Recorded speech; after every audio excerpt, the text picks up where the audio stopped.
เปลี่ยวใจโอ้เป็นฉันใดรักจึงแรมไกลลูกเลยคงระกำเจ้าทำแกล้งเหมือนเธอเจ้าเอ๋ยเคยรำจำนาแรมนุษย์สุดโศกตรมสิ้นความพิรมถึงพรหมตื่นตันควรหรือเอาแต่ใจให้โศกสันสิ้นกันก็เหมือนพลันสิ้นใจลงสิ้นอารี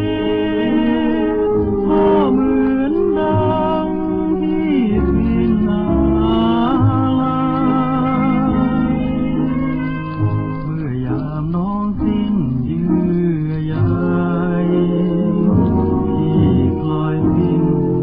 สุดในความหวังควรรู้บ้างอย่างไรที่ทนน้อยใจน้องควรอภัยสักครั้งทนหลงคอยอย่าปล่อยให้สิ้นหวัง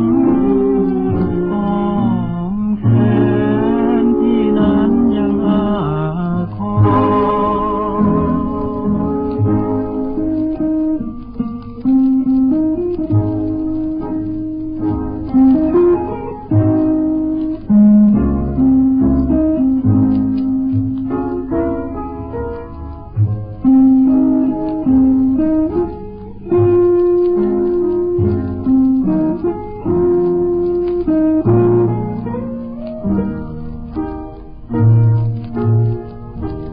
ควรรู้บ้างอย่างไร